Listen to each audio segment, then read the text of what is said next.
get the chance to introduce Bev Brisco. She has been a huge supporter of FWE for many, many years as a board member, as a speaker, and as a mentor to several entrepreneurs who've been lucky enough to be paired with Bev.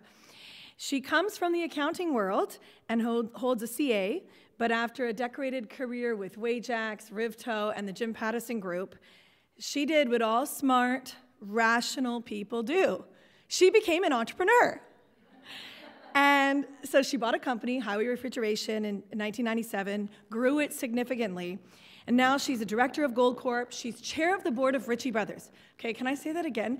Chair of the board of Ritchie Brothers. That's incredible. Look at this woman. She's such an amazing, kind, powerful woman, and we're really excited to be able to have her here. So needless to say, I think she knows a little something about governance, advisory boards, and all things entrepreneurial. So please join me in welcoming our friend, Bev Brisco. Wonderful. Thank you very much. You're wonderful. Thank you. Hi, ladies. Welcome and good morning. One thing I will tell you from being an entrepreneur, one thing I know, you know how they say it takes a village to raise a child? It takes a lot of people to help build a company. And so people talk about being an entrepreneur is about working together and teamwork, and people will say I didn't do it alone. I had, I have a great team and working for it. But there's also a great support network that goes into what you need to be successful. So, as Christine said, I became an entrepreneur at the ripe old age of 42 years old after a corporate career, and I bought a company that was in the business of selling and servicing reefers on trucks. So that's the refrigerated transport trucks and reefers on containers that get used in the on the ports and to ship refrigerated goods overseas. And I'll tell you a little bit about that story as we move through, but it was a big step for me, and I became an entrepreneur. And you do that, as all of you know, with the support of your family and your friends, and hopefully a patient partner or spouse or somebody that understands why and what you do that. But you don't do that, what I learned quickly is you don't do that without support, and support from outside.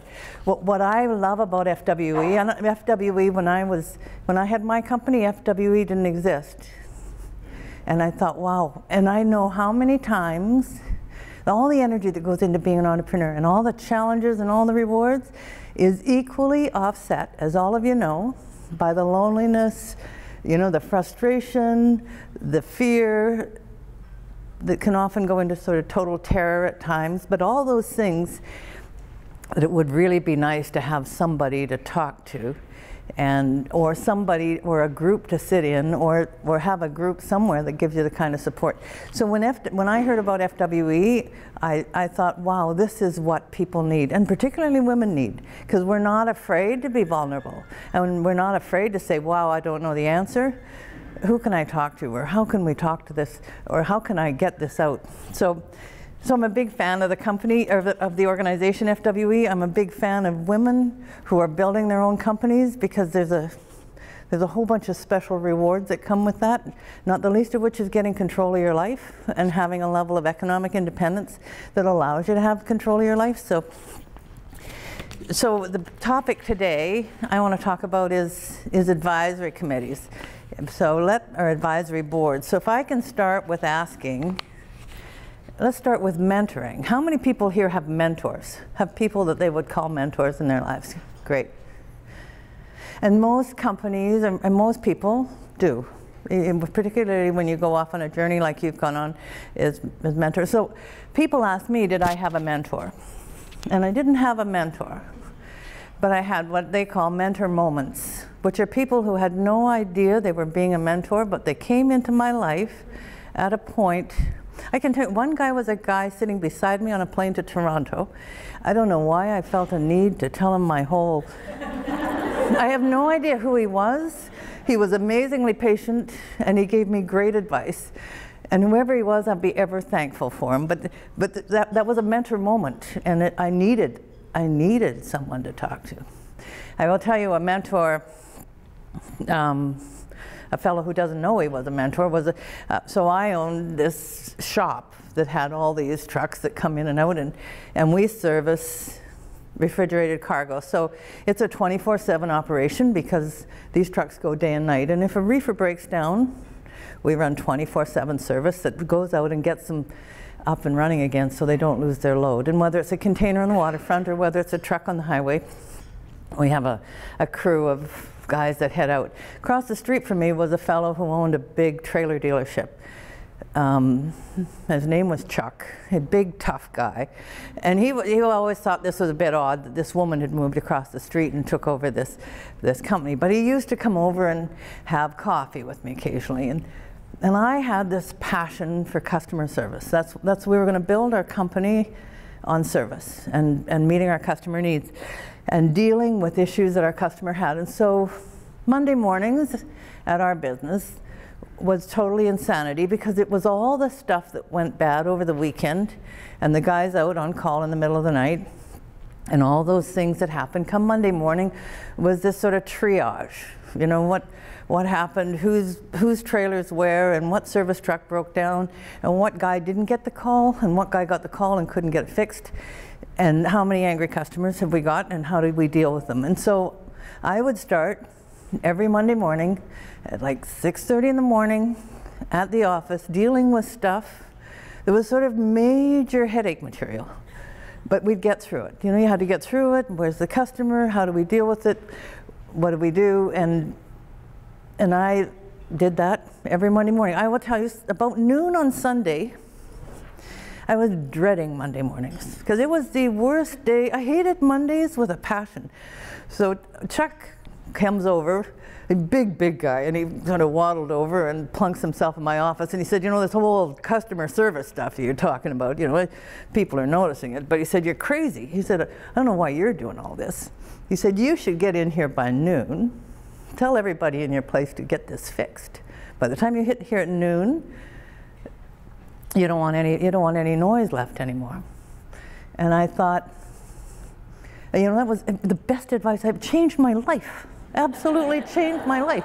Sunday night, I'm drinking, I'm having a great time, I can sleep in. Monday morning, I waddle out to the office, and you know, the stuff that really needed my touch was still left there, but they weren't all the million little headaches of who did what and who missed what and what went bump in the night. So, big mentor for me. Chuck never realizes, but he was, you know, it was a sort of one of those mentor moments, and it's not scripted, but it's a time where somebody needs to say, hey, what are you doing? Are you sure you're doing the right thing? So I think we all have mentors. Find them, use them, and even if they don't need to know they're being a mentor, still use them, because that's some of the best mentors, I think, are the ones who don't know they're being mentors. So let's talk about advisory committees. And I want to just ask you, if you think about, just yell out a name. Who do you think would be a great advisor? Alive, dead, famous, infamous? Anybody got any ideas of who do you think? If you could pick anybody in the world to be an advisor for your company, who would you pick? Just so, tell us why Steve Jobs. Well, because he had to overcome a lot of diversity and challenges, and he took something from nothing to huge success. Yeah, great choice. Anybody else? Who at this table's got? Think of someone. Oprah. There we go. Somebody had to do Oprah because that was mine. Yeah. So tell us why Oprah. Well, I admire her so much for what she's done for literacy and just the way that she connects with the common person, as well as, you know, maybe people that think of themselves as, I don't know, the elite. Like, I just think she can reach everyone. Yeah, great choice. And she has an intellectual curiosity that I've always found intriguing. She has a desire to know and understand. Anybody here got a favorite advisor they'd want to put on there to advise your company? No? I'd say Richard Branson. Oh yeah. I'd say Richard Branson. Well, I like the community world support that he provides beyond his business, and so he makes a positive change in doing business, and so I think that's probably why. I think that's neat. And a lot of these qualities that people talk about aren't necessarily about business acumen. They're all often a broader set of skills. and a broader quality. So I'm going to ask you, if I can, ask you at your tables, I'm going to ask you to come up with what you think the top 3 qualities would be for an advisor. So as a group, just see if you can come up with the top 3, and then make sure you designate someone to tell us what the top 3 are, okay? And I'll give you 5 minutes to do that. Thank you.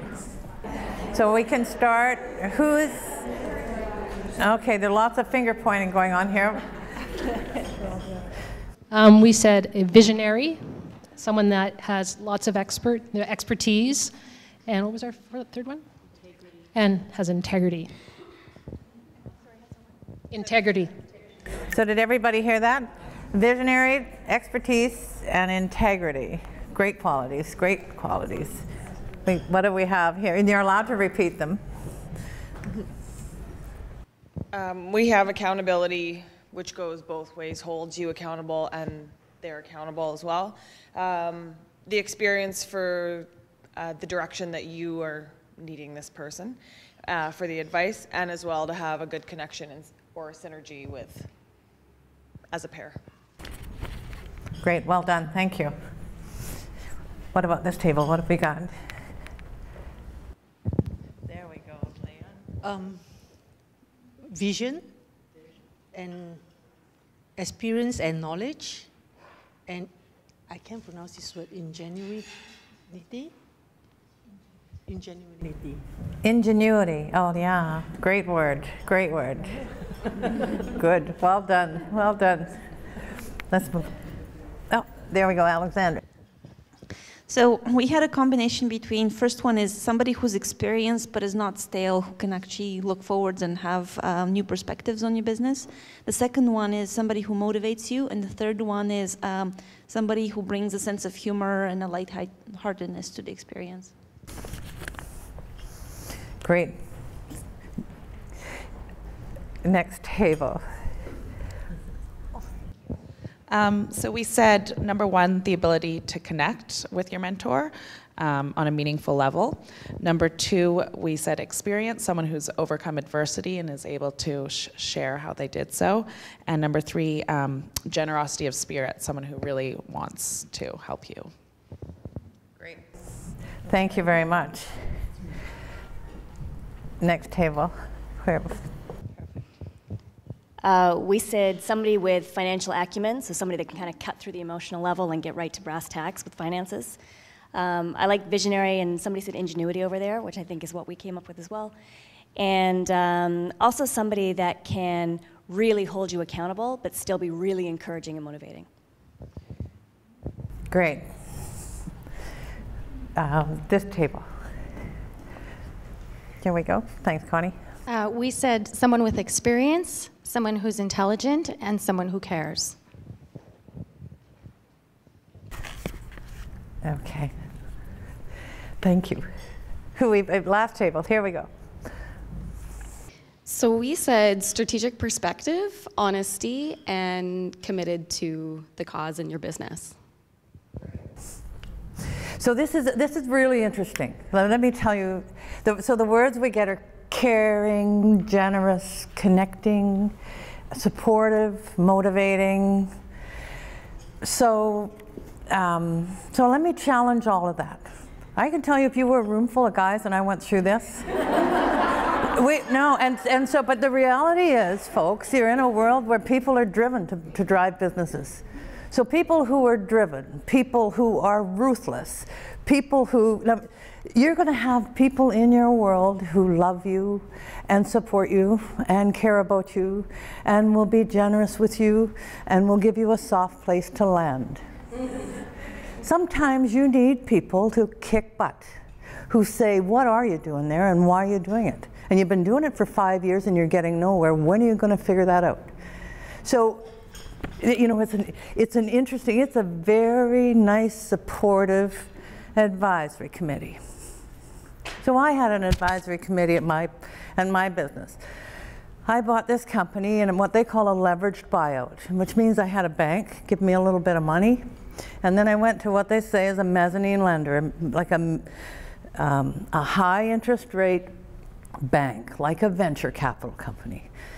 And they lent me a whole bunch of money at 22% interest with real high operating performance requirements.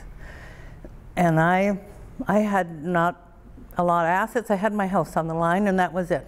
That's all I had, but my house was put up.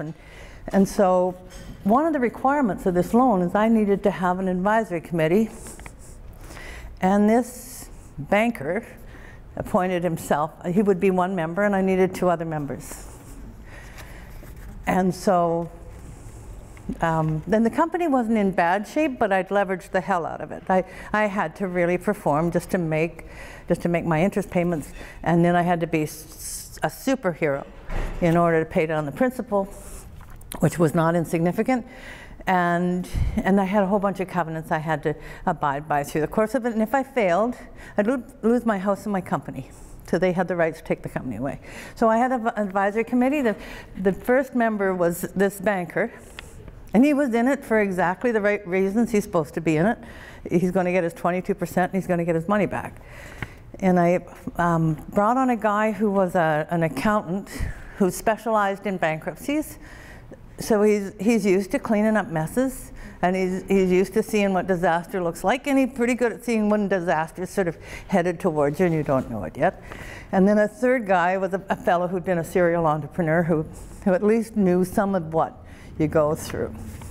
So and I will tell you, I had lots of support from friends who said, well, I had a lot of friends who said, what are you doing? And then I had a bunch of friends who said, yeah, go for it. You could do this, you can do this, you can do this. So, but my advisory committee was tough. And they brought a level of discipline in my life that I needed to have. And they told me stuff I didn't necessarily want to hear, but they were right.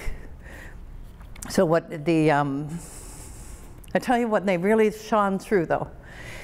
I had a time where we ended up with the ports on strike, which affects my business because my guys are sitting around at the port waiting for containers that don't show up. I had one big trucking company who was going into bankruptcy and he owed me a lot of money. My sales manager had quit, and you know, sometimes you think that's the end of the world for you. It turns out to be the best thing that ever happened. And I was a union environment and they just took a strike vote. So on top of all this, I'm out of covenant on my loan because I can't get enough cash in the business. So it's sort of one of those times where you wonder what you're going to do. And your friends love you and they'll say, don't worry, you're going to be fine, you're going to be fine. Well, that's what you have friends and family for. My advisory committee just said, sort of buck up, kiddo. You're going to power through this. You don't have an option, so you figure out how you're going to get through this. And they weren't freaked out by it.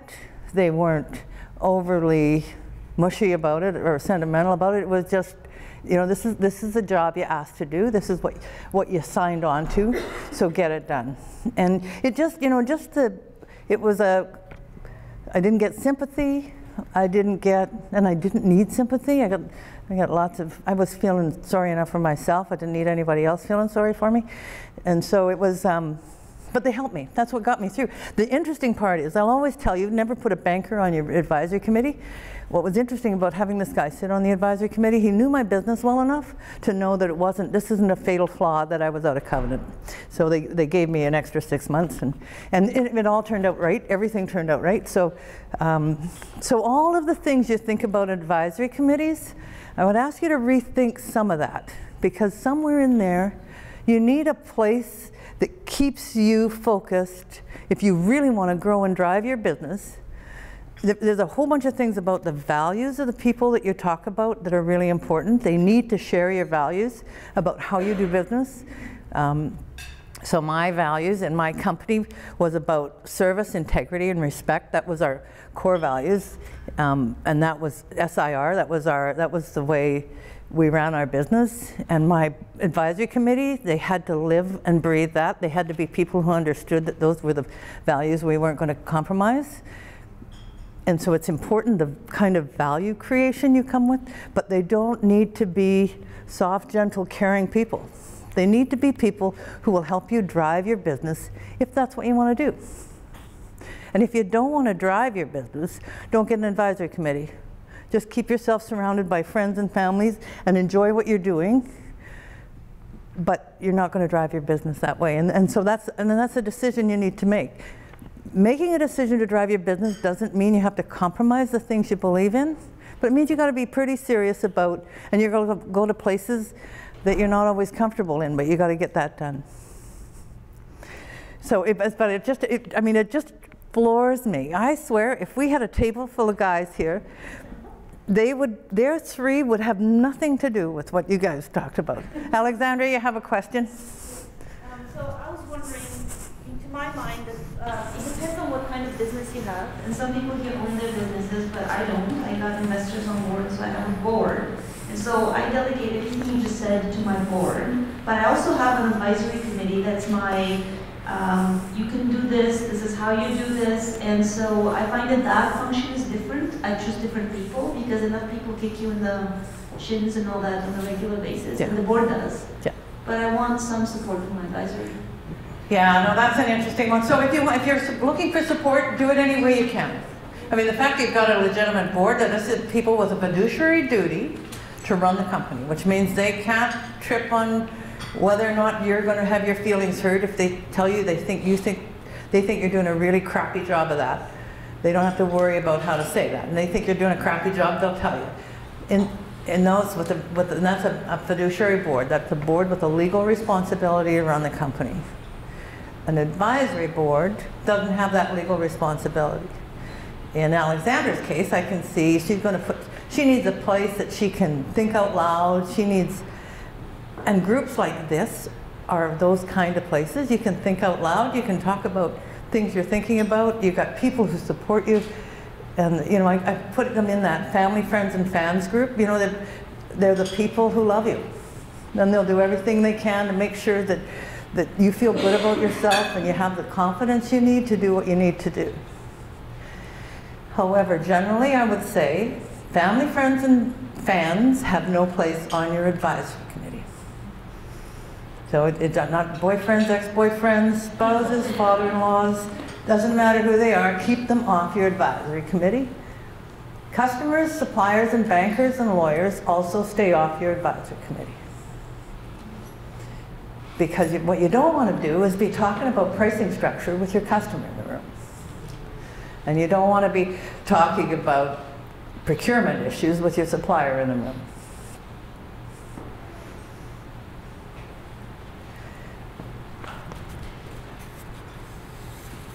So, change a little bit about how many people want an advisory board. Nobody wants an advisory board now. So the big question is when do you need an advisory board?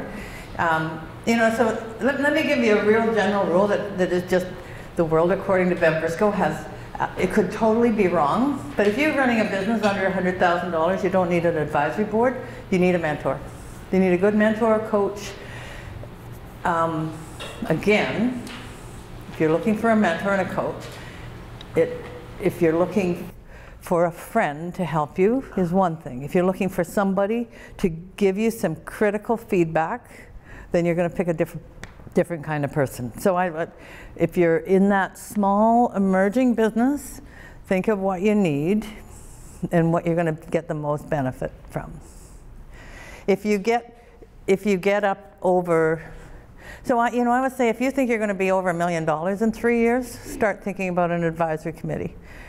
And they would normally be 1, 2, or 3 people. But usually 3 is a good number. Some people go to 5 if you're a bigger company. But 1, 2, or 3 people is sort of, 3 is a good number. It is a good number. And yes, hi. Hang on, let me bring you a microphone so everybody can hear. I'm pretty loud. Hi, I'm Ray Orchard. I don't know if this is too early to ask her. How do you go about even finding people to do? Yeah. Let me get to that, because that's really interesting. That is the big thing, is who wants to do this and how do people do this and why would they want to do this? So let me park that for a minute, because I'm going to come around to that. And we'll have lots of time for questions at the end. Kind of anything I don't cover, we can get covered. But if you're headed towards $1 million, think about somewhere around 3 people. So let me tell you where I think that advisory committees bring the most value, is if you really are committed to growing your company, and growth means a level of transition and a level of change, you get an advisory committee, because you probably haven't been there before. And so it just helps get people who have been there. If you're going through any kind of crisis, or you may be going through a crisis, get an advisory committee. And if you're just stuck in a place and you don't know where to go, get an advisory committee. So it is, if you don't want to go anywhere, don't get an advisory committee. Because back to the point of why people would want to sit on an advisory board, they want to sit on an advisory board because they think they can help make a difference and they can help you succeed.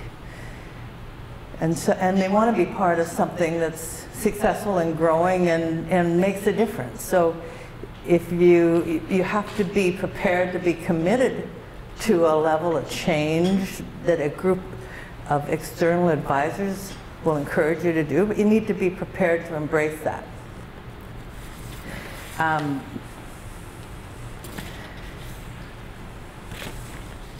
Somewhere in here I have notes.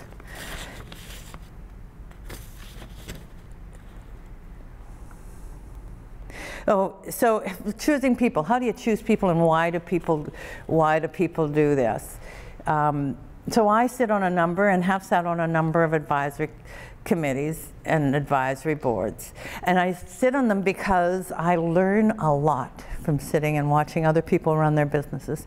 And I love business for the sake of business. I love watching the way people create the value they create in commercial enterprises. So I started as a coach to a fellow who owned an environmental consulting company that was rapidly growing, and we turned from being a coach to bringing in 2 other advisors to form a formal advisory committee. I'll tell you what I enjoyed with my background is that how to manage scientists. Wow, I've never even thought about the issues. This was a people game and totally about people, but it was, and some of the brightest minds in and scientific minds in things around remediation and biodiversity and reclamation of lands, and so it was a space that I'd never seen before. And the issues around motivating people who are scientists are very different from my background in motivating people who are transport refrigeration mechanics. So to me this was a really rewarding experience, plus the business was growing. And the opportunities, and he was growing into Alberta and had an opportunity to grow into Toronto, and that was sort of, he needed some help with how do you strategically do this? He owned the company himself, and how do you strategically do this in a way that doesn't risk the whole company? I found that most rewarding, and just to be asked to be part of that to me was, wow, that's a really interesting business with people I like, and I can bring, you bring what you bring some experience in growing businesses that I think was helpful for him. So I sat on another one that was a retail business owned by a woman, very significant business, expanding into Toronto, and I'd never been in the retail sector. And the retail sector is very different. And the whole marketing branding, that wasn't part of my background, but it was really neat. And the rest of our advisory committees were marketing branding people. So I learned more about marketing branding going to that committee than I had anywhere else. So people go there because they were intrigued by your business, and they're intrigued by the possibilities of what they might learn. It's the same way of why I stay involved with FWE. It's because it inspires me, and that's good for me. And so that, it has to go both ways with an advisory committee. Let me tell you how if you do find 2 or 3 people, and 3 being I think 3 is a perfect number, and you pick them for whatever reason you pick them, normally you try to figure out what are you trying to get from them, and you pick them. If you have a weakness for financial discipline, get somebody with a strong finance background on it. If you could need some help with marketing, get somebody with a marketing background on it. Figure out what the skill set is that helps your business the most, and bring that on. And you know, they talk about developing a skills matrix. Figure out of 7 or 8 skills, you know, whether they're skills in motivating people, or whether their skills are in finance and banking, or they're in marketing, or they're in HR development. Figure out what those skills are and try to find people that would sit on your board. And then you have to put a compelling case together about why this would be worth their time and what it is you're trying to achieve, which forces you to be really clear about what your strategy is. So if your strategy, if you said to me, I have this company and it's veterinary clinics in Western Canada, and I want to grow this all through Western Canada from Saskatoon. Wow, I think, oh, that's kind of an interesting, how would you do that? I'd never even know anything about that business, but I would find that kind of an interesting thing to be involved with. So people do this really for strange reasons, but because they get intrigued with your business and what you do and what you want to do with it.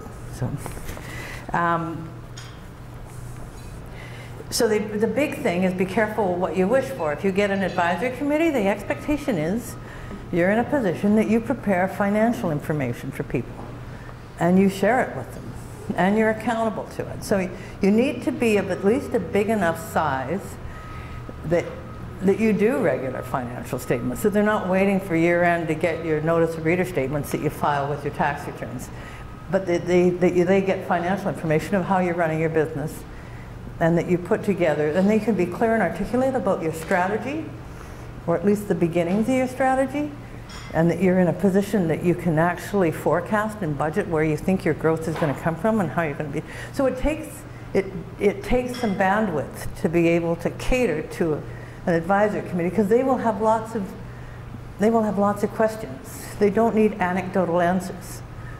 They want clear, concise answers. And that, you know, when I had my company, other than having to file reports to the bank on my financial statements, the only people I was really accountable to was my advisory committee. And so if I get too much inventory, or my receivables aren't going where they should be, or my expenses are growing at a rate that's faster than my sales, they told me about it. And you have to be able to show that and defend that and answer that. And so you know, there is an accountability and a discipline that goes with this. So the big question is always, what do you pay advisory committee members? And so I've been paid in Starbucks cards, and in free chocolates, in gift cards to various places. But the general rule is you pay what you would pay a professional advisor. So my advisory committee, I paid them $500 a meeting, and we met 3 times a year. And so for the 3 guys, the banker didn't charge me, which was good. So the other 2 guys, it cost me $1,000 a meeting, and our meetings were about 3 or 4 hours long. And so at the end of the year, it cost me $3,000. That's $3,000 I'd spent in my business. You can go, I mean, if you did $250 a meeting, that would probably work, because you can hire a professional advisor for $250 an hour. And so, but you don't want to ask people to do it for nothing, and you don't do it. They're not going to do it because of the money, but they will do it because you're paying for something, and that you've actually put a value on what they're doing. So so it all becomes sort of relative about what you pay them and how you compensate them. So the other part of this is making sure that you get confidential letters or confidentiality agreements in, just to make sure everybody knows, and it just goes that everybody knows it's a professional arrangement, and they won't tell your information to anybody else, because you're going to share everything that you have. You select a chair for the advisory committee, and it's not you. So somebody else you work with that helps set up the meetings and the agendas, and the chair will tell you what kind of information they think they should have to be able to do that.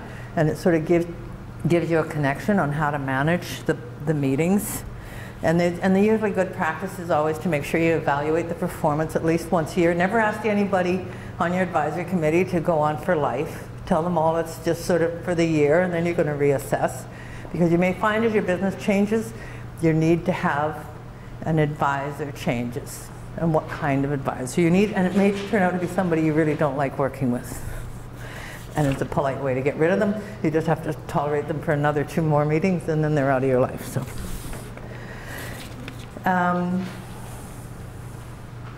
how many people here would consider having an advisory board in the next 3 years?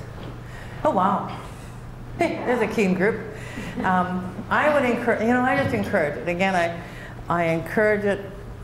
Make sure you always have families, friends, and fans around. Make sure they're always there because you're going to need them to help you get through your business. But if you want some tough love, get an advisory committee who knows that that's what they're there for. They're not there to stroke you and tell you how great you are. They're there to be critical of your business and help you get better. And that's the only way you're going to get better is when you put people around you who'll be real critical of what you do and how you do it. And it's, I think you'll find it. I think you'll find it really rewarding. And again, it takes a village, and that's part of the village that I think you need to grow a successful company.